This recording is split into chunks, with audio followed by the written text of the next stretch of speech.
Hi there, my name is Boyura. In this video I'm gonna talk about how you can draw aesthetic art, while I'll give you examples from this drawing process. The program that I use is Photoshop, but you don't have to use this program, you can use whatever you want.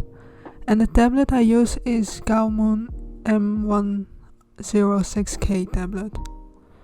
For the people who don't know what aesthetic art is, I think it's an art style that is inspired by anime and is combined with a bit of surrealism. It's done in a way that it's pleasing to the eye, and it's cute most of the time. Usually artists use pastel or vibrant colors. I haven't seen dark colors in this art style yet. I find it difficult to explain what aesthetic art exactly is. Please don't take my words literally. Although the title says aesthetic art, this video isn't specifically for this art style only. This is how I plan my drawings, but I hope by showing my process you can learn something from it. So let's get started. Step 1. Concept. The first step is to think about what the meaning behind the piece will be. What is the thing you want to accomplish with your art? For me, the concept is the most important thing in an aesthetic drawing, because my drawings are usually very simple. There aren't many details, crazy compositions, or colors. For this piece, I wanted something simple for my Draw This in Your Style challenge, so other artists could draw it too. The meaning behind the drawing could be as simple as giving someone inspiration or to entertain them. But when you tell a story, people can relate to it easier. Humans are naturally drawn to stories. Also, stories are easier to remember. Step 2. Brainstorm. The second step is to brainstorm ideas about how you're going to accomplish that. What are the first things that come to mind when you think about your idea? Dump all your ideas on paper. Maybe it helps to make an association cloud. It's a kind of brainstorm technique where you write a word in the middle of the paper and write words around it that has something to do with the word in the middle.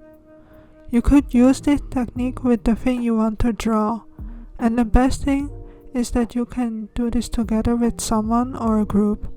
This way you will end up with random words and they usually don't make any sense. But that's okay, because a brainstorm session only takes about 5 to 10 minutes. And the best case scenario is that you have found something interesting and creative. There are other ways to brainstorm. Another one is called hot potato. It goes something like this. You come together with 3 or 4 people and everyone gets a sheet of paper and pen. Everyone writes their message they want to accomplish on the paper. When everyone is ready, you give the paper to the left. Read the message and sketch all ideas that come to your mind. After a short time, you pass the paper to the left again. You can take inspiration from what other people have written down. Repeat the rotation until everyone has dealt with all the messages. After the session, you can review the results and see if you have found something interesting. I changed it a bit because officially you do this technique with a big group of people. If you are going to try this, it's important to remember not to reject any ideas, because usually we feel insecure about our ideas, and if you tell someone that your idea sucks, they don't want to share their ideas anymore. So always be open to all ideas, even if they don't make any sense. Because maybe that idea gives someone else inspiration for what they are looking for. My first idea for this drawing was to draw a girl with clothes inspired by food. Because who doesn't love food, right? I was thinking about a girl with afternoon tea or dim sum inspired clothes. And maybe something from Alice in Wonderland. Or something from a restaurant. Step 3. Search for images. The third step is to find images of your idea. I searched for things like restaurant, traditional tea, afternoon tea, Chinese food, chopsticks, etc. Then I saved all the images to my Pinterest board. I love using Pinterest as a mood board because it gives a nice overview of the saved images. It's really useful because it's easier to combine ideas later on. With new ideas, I would recommend drawing them quickly with pen and paper to see if it would work out. You don't have to give up a drawing if it doesn't work out. You can look for more references and try it again. Or look up how other artists draw the thing that you want to draw. It is normal that it doesn't work out the first time, because you have never drawn it before. After a while of doing research, I decided to go with a girl with dim sum inspired clothes, because I haven't seen that before and I thought it would be really interesting. I'm always open to new ideas, so I started looking at dishes like bao, dim sum, hakao, etc. Once I started sketching my idea on paper, I realized that I couldn't draw dim sum well. It was ugly, for real. At first I was frustrated and disappointed, but later on I was actually happy to know that I couldn't draw it at the moment. Because if I realized that when I already drew it in Photoshop, I would have been really upset. At that point I had to start over again with another idea. I started looking for other things on Pinterest. You can also go back to your Brainstorm results and see if you like something else. On Pinterest I came across Hanfu dresses, Lolita dresses, kinomos, and Chinese architecture.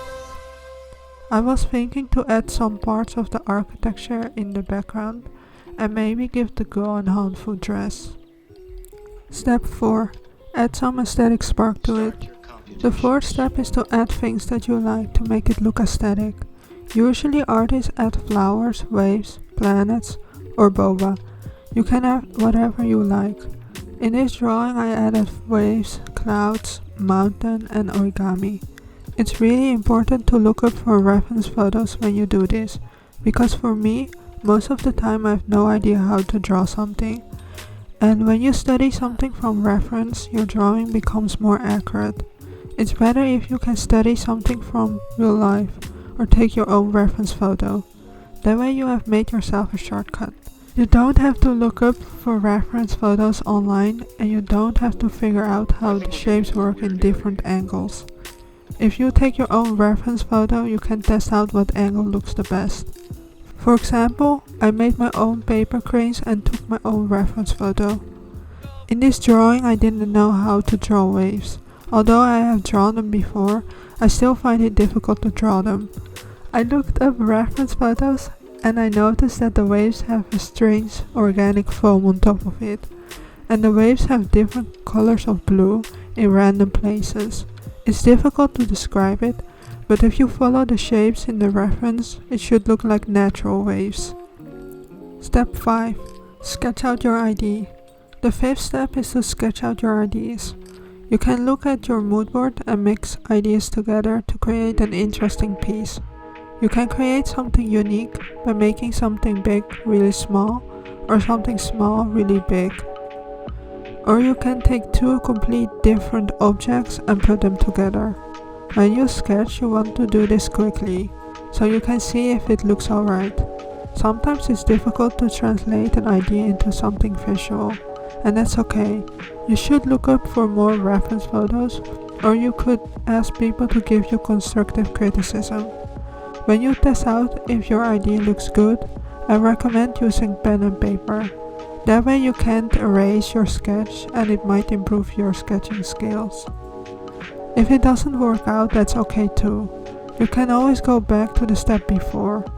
Maybe you can choose another idea or mix your current idea with something else. This is how I come up with my concepts. I will talk more about my actual drawing process in the future, like how I make the texture in my line art. I've noticed that a lot of people have asked me what brush I use. I just use the default brush. It's a hard round brush. I don't always follow these steps. I usually go with the flow. Sometimes I see something interesting on Pinterest and then I know exactly what I want to draw. You can use this as a guide for when you have an art block, to create aesthetic art, or to come up with the concept. Anyways, I hope that this was helpful. Hit the like button and subscribe if you want to see more videos like this. and I'll see you in my next video. Bye!